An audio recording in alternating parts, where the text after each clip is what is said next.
اهلا وسهلا بكم فيديو جديد. في الفيديو ده هنتكلم في حاجه مهمه لها علاقه حاجه اسمها نيرسينج انفورماتكس. ده تخصص من 12 تخصص اللي احنا كنا اتكلمنا فيهم قبل كده. في التخصص ده بالذات انا ركزت عليه في حاجه كنت انا درستها بشكل شخصي وليا تجربه شخصيه فيه جامد، فحبيت اتكلم فيه بشويه تفاصيل اكتر لو حد عنده اهتمام له علاقه بالتكنولوجيا وما بعد التكنولوجيا في مجال التمريض. الكلام ممكن يكون معقد شويه، ممكن يكون صعب في النطق نفسه، بس اتمنى لو في حاجه مش واضحه تعرفني او تعرفيني وهتكلم فيها بشكل تفاصيل اكتر. طبعا مش محتاج اقول لك في 2030 ان هيبقى التحدي كله مش انك تبقى معاك تمريض بس، هيبقى معاك مهارات لها علاقه بالاي تي تسهل عليك التواصل في الاي تي بما يخص المستشفيات وانظمه الصحه والحاجات دي كلها. التخصص ده مش التحدي بتاعه انك تبقى ممرض بس، ولا انك يبقى تعرف تستخدم كمبيوتر في التخصص ده، وانما تستخدم مهارات في تحليل البيانات الصحيه زي مهارات التيلي ميديسين مثلا، تحاول تستنتج خلال نص دقيقه دقيقه بالكتير ان المريض ده صحته عامله ازاي خلال ال 24 ساعه اللي فاتوا. فمحتاج انك يكون عندك مهارات سريعه في انك تستوعب التخصص، وانك تستوعب الداتا اللي موجوده على المريض اللي قدامك على السيستم الديجيتال دي. المريض داخل في مرحله خطر ولا داخل في مرحله تحسن. فده مش سهل ان حد يكون بسهوله يستوعبه، وانما التحدي بتاعه ان هو مع الوقت بتعلي مستوياتك وتعلي التقدم بتاعك واحده واحده لحد ما ربنا يكرمك ان شاء الله وتبقى انت ماستر فيه. التخصص ده اسمه نيرسينج انفورماتكس، هو اعتقد مفهوم من المصطلح بتاعه النيرسينج اللي هو نيرسينج، وانفورماتكس اللي هو انفورميشن اللي هو معلومات تقنيه لها علاقه بالممرض. يعني ايه؟ هو عباره عن دمج المجالين مع بعض، التكنولوجيا الكمبيوتر والساينس والحاجات دي كلها، والنيرسينج ساينس معاه. وده يسهل علينا في ايه؟ ده محتاج ان الممرض يكون عنده شويه مهارات معينه عشان يستخدم عشان يحسن جزء من حياة المريض نفسه اللي قدامه، أو يتنبأ يتنبأ بقرارات مستقبلية، أو يتنبأ بحياة المريض الحالية باللغة الطبية بروجنوزس، اللي هو البروجنوزة بالألماني أو بالإنجليزي. يعني مستقبل الحالة المرضية المريضة هتبقى عاملة ازاي، أو متوقعة تبقى عاملة ازاي طبقا للحالة اللي احنا شايفينها قدامي، طبقا للبيز اللي أنا خدته قبل كده، وطبقا للحالة الحالية. يعني ايه يا عم عمرو؟ عشان برضه نتكلم بتفاصيل اكتر. يعني انا دلوقتي عندي معظم الكمبيوترات او معظم المرضى على الكمبيوترات في مجالات العنايه المركزه او عنايات الاجسام العاديه والحاجات دي كلها بتبقى محطوطه في شكل ديجيتال على هيئه كمبيوترات وشاشات. فانا كعمرو اخش على 11 مريض مره واحده واتقارن ده كله واشوف الطبيعي واشوف الستاندرد واشوف البيز لاين، وانا مريض مثلا اول مره اشوفه او اول شفت ليا على المريض ده، فده ممكن ياخد وقت جامد جدا او وقت كبير جدا. فبيبقى الممرض بقى بيبقى عنده الجزء الانفورماتكس ان يسهل عليه تحليل البيانات ديت عن طريق برامج سوفت وير او عن طريق معرفه سابقه عن التخصص ده. ده زي ايه مثلا؟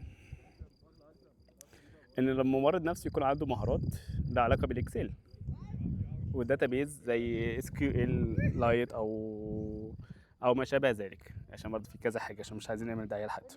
والجزء الثاني ان هو يكون عنده مهارات لها علاقه بالاي اتش ار اللي هو الكترونيك هيلث ريكوردز او الكترونيك ميديكال ريكوردز. الجزء ده والجزء ده ما هو الا مواد علميه، مواد طبيه عن المرضى نفسها. بنقيم الحاله بشكل سريع، بيوفر معانا وقت جامد لو احنا بنقيم الحاله لكل حاله بشكل ورقي. ده بيسهل علينا الاجراءات شويه، ان احنا نحاول نتوقع الحاله تبقى عامله ازاي الفتره الجايه. الجزء الثاني بنتدرب على الملفات الالكترونيه كامله بشكل عام. الجزء الثالث ان احنا بنحلل البروتوكولات الخاصه بالمرضى، بالجايد لاينز، البروتوكول الخاص بكل مريض بكل مرض بتاعه. بتسهل علينا ان احنا نطورها اول باول وانت شوف النتيجه عامله ازاي. طبعا ما ننكرش ان احنا في البحث العلمي ان احنا بتسهل علينا جزء من الستاتستكس، ان احنا معظم الملفات كلها او معظمها ديجيتال، فالداتا كلها اوريدي متسجله على اكسل او على شيت معين باي نوع من انواعه، فيسهل عليك تقدر تستخدمها في يوم من الايام بشكل عام في التخصص. تحليل بيانات، تتوقع حاجه معينه لها علاقه بالتخصص عندك، بتشوف تحاسب المرضى عندك في القسم عادي ولا لا، او بتبدا تكتب منظور منها، المنظور بتاعها على حسب انت بتدور على الهدف بتاعك ايه، تحسين جوده، تحسين حياه مريض، تحسين سياسه مؤسسه او سياسه مستشفى او سياسه القسم او فانت على حسب هي جايد لاينز ولا بروتوكولز ولا ستاندردز ولا فدي متوقفه على الهدف نفسه في الاخر. بس ده بيسهل علينا بشكل عام الحياه ديجيتاليزيشن نفسها، اللي هي ان المنظور نفسه يبقى بشكل في نسبه تحسن عاليه شويه. ده محتاج واحد يبقى معاه خبره في حاجتين، زي الممرض تمريض، وخبره في الحياه الديجيتاليه اللي هي الحياه الرقميه. ده وخاصه لو هو ممرض فهو هيشتغل كلينيكال بس. طب لو حد ديجيتال فهيضطر يتعلم جزء من الحياه الطبيه عشان ياخد المهارتين مع بعض، ودي بتبقى مش سهله على الشخص لو حد مش في المجال الطبي. فبيفضل طبعا الممرض والطبيب او اي حد او فارماسي او ساينس والحاجات دي، اي حد دارس مجال طبي علشان يسهل عليه جزء من التقبل في الانفورماتكس اللي هو ميديسين انفورماتيك او ميديكال انفورميشن. وده شروطه كلها بتبقى اساسيه متوقفه على حاجتين، التمريض والانفورماتكس. فلو واحده منهم واقعه فبتبقى عامله مشكله، فبيحصل فيه ديفكت او بيحصل نقص في النقطه ديت، فبتسهل عليه ان هو يخش يعمل دمج الاثنين. فده بيفضل دايما الشخص اللي معاه خلفيه طبيه زائد خلفيه طبيه وزائد الجزء بتاع الخلفيه التكنيكال اللي هي لها علاقه بالانفورماتكس.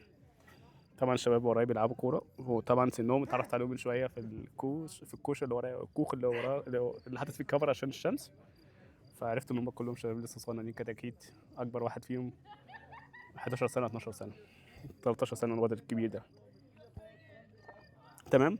فايه مستقبله بقى، ايه هو تحدياته ومستقبله اصلا في الجزء ده؟ ان في المانيا ابسط مثال حصل من شهر 1 2025 المتعارف عليه ان معظم الناس واتطبق بشكل رسمي في ابريل كمان، يعني تفاصيل كتيره في الجزء ده، ان بدا يحصل لكل موظف او كل شخص عنده ملف صحي طبي بقى تقريبا ديجيتال 100%، ويقدر يطلع عليه على اي حد بيحط عنده الكارت الشخصي بتاعه اللي هو التامين الصحي بتاعه، يقدر يطلع على الملف كله كامل. ده بيسهل علينا ان المريض بنقدر نشوف الهيستوري بتاعه بسهوله، ونشوف كل حاجه عنه من غير ما نتبهدل، من غير ما نسال حد كتير، ومن غير ما ندور على حاجه لها علاقه بالمعلومات نفسها. زائد ان انا اقدر اوصل لكل المعلومات بشكل عام على المريض نفسه بسهوله جدا. طبعا الحمد لله ان الجزء ده مش مرتبط بالنت، وانما مرتبط ببلوكر شبايشه له علاقه بالكارت نفسه يعني. فده بيسهل علينا حتى لو الجهاز نفسه الكمبيوتر ما فيهوش نت، فده بالنسبه لنا مش مشكله، لان السيستم مش بيعتمد على النت انما بيعتمد على الكارت نفسه. فالكارت اللي بتاع تامين صحي لو ضاع بيبقى مشكله لو الشخص ماشي من غير كارت صحي تامين صحي مثلا في المانيا. ده مثلا جزء من النظام. الجزء الثاني اللي له علاقه بالنظام الا وهو جزء من ثقافه آه... انا نسيت ان الشخص لما بيطور عنده مهاره التحليل الداتا نفسها، ده بيسهل عليه التشخيص بشكل سريع جدا، بيسهل عليه شكل التنبؤ بالحاله المرضيه بشكل سريع جدا. ده يسهل علينا لو قدر الله توقع للأسوأ، فبيسهل علينا الاستعداد للحاله اللي هتسوء دي او تحسن الاحسن. فده بيسهل علينا الجزء اللي هو له علاقه بالخروج المريض ونشوف مريض تاني يدخل مكانه، لو خاصه لو مستشفى بيبقى فيها زحمه كتير، او بيسهل علينا جزء من التحاليل الطبي في الدراسات الطبيه والدراسات التمريضيه والحاجات دي. فالحاجات دي كلها دي مهارات مش اي حد يتقبلها بالسهوله، وانما هي تحديات بتسهل علينا جزء من حياتنا في الشغل. طبعا التحدي من الحاجات زي ديت، انا كان نفسي في يوم من الايام، يعني التجربه الشخصيه في الجزء ده، كان نفسي في يوم من الايام ادرس حاجه زي كده. فكان في جامعتين في المانيا بيدرسوا التخصص ده بالانجليزي، ديجيتال هيلث او ديجيتال هيلث في جامعه ديجندورف في بايرن اللي هي تبع ميونخ دي، وجامعه ثانيه بوتسدام اللي تبع برلين. يعني الجامعتين دول الوحيدين اللي كانوا بيدرسوا التخصص ده بالانجليزي ساعتها، وكان نفسي ادرس فيهم التخصص، بس اكتشفت بوتسدام رفضوا علشان انا مش معايا بكالوريوس في التخصص اللي هو ديجيتال هيلث، اللي هو مش دارس تمريض وبرمجه في نفس الوقت. كان نفس الكلام في الديجندورف اللي هي في ميونخ بس. فانا قعدت حوالي 3 سنين كنت بشتغل ساعتها في الفتره ديت، فبطور نفسي وخدت كام كورس. فخدت حوالي على مدار السنه الاولى 4 كورسات، وقدمت تاني على الجامعتين ورفضوني تاني، قالوا لي الكورسات دي مش كافيه للاسف. فاخدت كورسات تانيه انا عشان شغال مع الوقت طبعا.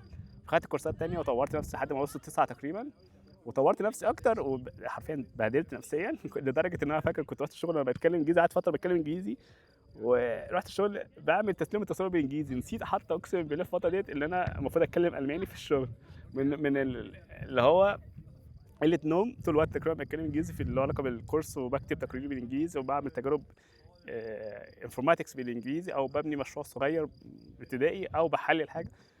الموضوع كان ساعتها في جزء منه ما كانش لسه فيه اي اصلا، بس مع الوقت كنت بفشل وانجح واسال غيري وبوصل شويه وافشل شويه، وفي سؤال ما عرفتش اسال كان لسه داخل الاي اي، فحتى جاوبت عليه ورحت كاتب في الكومنت بتاعي ان انا بعت للمدرس قلت له انا للاسف السؤال ده انا حليته الصراحه عشان ما اكذبش عليك بالاي اي، لاني كنت مش فاهم احله ازاي، ولا حد ما فهمته والحمد لله فهمته. قال لي المهم اللي يفرق معايا انك تكون فاهمه كويس، مش انك تجاوب عليا، مش تجاوب على السؤال صح ولا غلط، لكن اللي يفرق معايا انك تكون فاهم، طالما انت فاهم كويس خلاص انا بالنسبه لي تمام.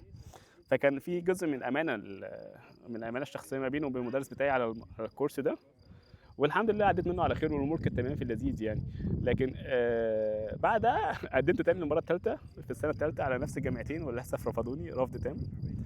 فقلت مش هقدم تاني خالص بقى، هم طالبين مني ندرس بكالوريوس من الاول تاني، وانا البكالوريوس بالنسبه لي صعب، انا مش هدرس بقى بكالوريوس تاني، مش عشان انا مستصعبه، لا عشان هياخد مني وقت اكتر مختلف جدا عن الماجستير. الماجستير ده بتبقى انت متخصص في حاجتين ثلاثه هتخلصهم، ماستر اربعه اللي هو ماستر سيزون هتخلصه في، او رساله هتخلصها في تخصص واحد وتخلص. لكن الفكره نفسها هو طلب مني طلب مني ان انا ادرس بكالوريوس من الاول خالص 3 سنين في المانيا، فده بالنسبه لي تحدي تاني خالص، وانا كنت صعب جدا ان انا اتقبله بالسهوله ديت. فعملت ايه؟ قدمت على ماجستير تاني تمريض في مكان تاني خالص وريحت دماغي. وبس مع الوقت نقدر نطوره ان شاء الله في الوقت، ان شاء الله ربنا يكرم باذن الله ونطور مهاراتنا اكتر ديجيتال، ونحاول نخشه بشكل كباحث، ان احنا نشتغل مع مهندسين اي تي شغالين في المجال الطبي، وانا كباحث ممرض ان احنا بنعيش تجربه ما، زي مثلا دلوقتي نفيديا شغاله عليها بقى لها سنتين مثلا 3 سنين، فيرتشوال نيرس في امريكا. الساعه كانت ساعتها ب 9 يورو اخر مره شفت الويب سايت، الكلام ده من سنتين مثلا سنه ونص. ففيرتشوال نيرس ده حاجه تجربه عظيمه جدا في ان هو عندك نيرس شغال اي يعني بيستقبل مكالمات ويحجز لك مواعيد، يحجز كل حاجه، هو بيرد على العملاء وانت قاعد على مكتبك في الشغل او نايم في البيت. فدي حاجه فوق الرائع جدا، فانت مديله ليميت مثلا معين يستخدم مثلا يحجز مثلا 10 مواعيد في اليوم، مثلا من 9 الصبح ل 12 الظهر مثلا، بس شكرا. فاي مريض يتصل يطلب مواعيد تانية يقول له لا يا باشا مفيش مواعيد. دي حاجه فوق الرائع جدا، دي حاجه فوق الرائع. انت مين اللي هيعمل البروسيس ديت، او مين اللي هيبني القرار الحاجات ديت؟ لازم يكون واحد في المجال الطبي. يبقى صعب جدا حد بره المجال الطبي يبنيه، لان هو ما عندوش خلفيه عن المجال الطبي من جوه عامل ازاي بس. فده تحدي من التحديات. فانت دلوقتي تبدا بايه؟ تبدا اول حاجه باكسل اس كيو ال، تفهم يعني ايه اصلا تحليل بيانات، يعني ايه بيانات اصلا. بعد كده تبدا عايز تخش بقى تفهم انظمه طبيه، فتبدا بالاي اتش ار اللي هو الكترونيك هيلث ريكوردز. ده له كورسات على كورسيرا او يوديمي، تخش على الويب سايت طبعا في امبريال كوليدج في لندن، هتلاقي منها برضو فيها جزء بيدرس الحاجات دي، الكورسات دي اونلاين. في عندك كمان طبقا للي عايش في اوروبا عارف ان اي داتا طبيه بشكل عام لازم ترجع للقرار بتاع الجي دي بي ار، ده قانون جزيت ما اعرفش، داتا بريفات ما اعرفش ايه، كلمه كبيره معقده شويه. فانت دي خاصه باوروبا، ان الداتا لازم تكون محفوظه في مكان معين، ما ينفعش حد يوصل له بالسهوله اللي انت متخيلها. ده حتى بقى في المانيا بقى مخصوصا بالذات في قانون عنيف شويه اسمه داتا شوتس، يعني حفظ البيانات. ليه حفظ البيانات ده؟ عشان احتراما لخصوصيه الشخص نفسه. تخيل بقى لو مريض، فانت لو استغلتها دي حاجه قانونيه مش طبيعيه، فدي الناس بيكونوا واخدين بالها منها كويس. وبعد كده تبدا تفهم مبادئ اداره المشاريع، ازاي تبدا مشروع وازاي تديره وازاي تنفذه وازاي تخطط له وتقيمه وتحسنه والحاجات دي كلها. فده بياخد مع الوقت خطوات، مش في يوم وليله بتعرف المعلومات دي كلها. واخر حاجه خالص عشان ما اطولش عليكم، الا وهي مهاره الاطباء والمبرمجين، وازاي انت تربط الاثنين ببعض وازاي تطور فيها وتعمل لنفسك بورتفوليو كويس جدا يسهل عليك جزء من الشغل، يسهل عليك الحياه بعد كده في الحياه اللي هي حياه العمل نفسها. وان انت لو اتخصصت حاجه زي كده في يوم من الايام ممكن تشتغل من البيت. فليه انا اتكلمت في التخصص ده بالذات؟ لان ليا تجربه فيه اللي انا حكيتها بتاعت الجامعات، كان نفسي في يوم اشتغله بس ما كانش ليا نصيب ان انا اشتغله، ما كانش ليا نصيب اللي في يوم من الايام ان انا اشتغله، فللاسف ما حصلش نصيب ان انا اشتغله، فاخدت قرار ان انا اكمل في اللي انا ماشي فيه وخلاص. لكن نفسي اتخصصه، وخاصه انك تشتغل من البيت، فانت مش مضطر تروح شفتات، مش مضطر تروح اي مكان، مش مضطر شفت الصبح شفت بالله، انت ممكن تشتغل 6 ساعات 10 ساعات الصبح وشكرا، عدد ساعات معين وانتهى الحوار. فيبقى الموضوع بسيط جدا، ما يبقاش الموضوع معقد وشفتات سهر وبالليل وحاجات، لا، وانما تشغل نبطشيات، شغال عدد مواعيد ثابته في الشغل وخلاص. وممكن كمان تبقى فلكسيبل اصلا، ولو عايز تزود دخلك تبقى تخليها فريلانسنج. فانت طالما بتتكلم انجليزي في حاجات زي دي بتسهل عليك الحياه بعد كده. مستقبل التمريض هو مش بيمشي في خط واحد ان هو just in one way، وانما هو بياخد كذا مسارات. فانت ممكن تطور نفسك وتبقى قائد في جزء كلينيكال وقائد في البحث كمان وجزء اي تي كمان. فانت ممكن تمشي في ده كله، جزء كلينيكال، جزء ليدرشيب، جزء اي تي، فيسهل عليك التعامل بعد كده في يوم من الايام. الجزء التاني انت نفسك تبقى ايه؟ لو انت حابب تخصص زي ده، نفسك تبدا ازاي؟ او انت استوعبت ايه من الفيديو يسهل عليك جزء من انك تخش مجال نيرسينج انفورماتكس. طبعا انا عارف ان ده مش سهل انك تخش نيرسينج انفورماتكس، البرمجه بشكل عام في المجال الطبي، وكمان يدخلك في تخصص تحليل البيانات والحاجات دي، لان محتاجه مهارات. بس دايما احنا ان كل منا له يوم الاول، يعني على راي الدكتور ياسر الحزيمي لما ذكر ان هو كل منا له يوم الاول، فده معناه ان كل شخص له بدايته. محدش فينا بيبدا واقف على رجليه، وانما بتبقى بادئ خطوات متبهدله شويه في الاول، وبياخد تحديات في الاول مع الوقت، وبعد واحده واحده ربنا بيكرمه ان شاء الله وييسر له الامور. وده معناه ان كل شخص واحده واحده بيبدا حياته، مش بيطلع السلم 1 to 10 مره واحده، وانما بيطلع 1 2 3 4 5 واحده واحده لحد ما ربنا ييسر له الامور ان شاء الله. الموضوع معقد شويه، اتمنى اكون وضحت شويتين منه. اتمنى لو عندك سؤال، لو عندك حاجه حابب تستفسر عن التخصص ده، اتمنى ان انا اقدر اساعدك. انا بتكلم بشكل عام سلس في الكلام، ما اعرفش الكلام واضح ولا لا، صوتي واضح ولا لا، لسه برضه مش عارف، لسه ما عملتش اصلا كنترول للصوت اصلا. هو منور، الشاشات منوره عندي، بس اتمنى يكون الصوت واضح كويس. طبعا في ناس حواليا، انا مش لوحدي، انا بحاول بقدر الامكان اعمل فوكس على نفسي عشان ما اجيبش حد معايا في اطفال كتيره، وما اعملش مشاكل لنفسي مع حد. وفي نفس الوقت في ناس حوالينا مشغله مزيكا، وناس بتشوي، وناس فمش عايز اعمل حوار لنفسي، المكان مش بيتي لوحدي. هو ده مكان فوق فوق الارض بشكل عالي، وفي مستوى سطح البحر ارتفاع عالي جدا او عالي شويتين، وفي نفس الوقت في مكان طبيعي، وكل واحد جايب عربيته. كلهم جايين يشوا. النهارده في شمس قويه جدا، بكره في شمس بس في مطر اكتر، فالاسبوع الجاي كله مطر تقريبا. فانت الناس كلها فرصه انها تخرج النهارده، وبرده فرصه بالنسبه لي كمان اخرج. الحمد لله معايا مصليتي، ومعايا مسندي، ومعايا جلابيتي عشان اصلي العصر كمان شويه. فاتمنى يكون الفيديو شارح نفسه كويس، اتمنى يكون كل حاجه واضحه. اتمنى نشوفكم ان شاء الله في فيديو جديد. انا هضطر اقفل دلوقتي واصلي، ونشوفكم على خير ان شاء الله في فيديو جديد في رعايه الله. ما تنساش بقى، لو عندك اي سؤال، عندك استفسار، عندك حاجات واضحه نقدر نتكلم فيها بشكل تفاصيل اكتر، عرفني ونحاول نسجل لها فيديو باذن الله. السلسله الاولى قربت تخلص، ده كله بيتصور بشكل عشوائي بدون ترتيب، من غير اي حاجه. فاتمنى كل حاجه تكون واضحه ليكم في يوم من الايام، واتمنى الفيديوهات كلها تكون واضحه في الاخر، واتمنى اكون قدرت اساعدك في يوم من الايام، او اساعدك في يوم من الايام في رعايه الله.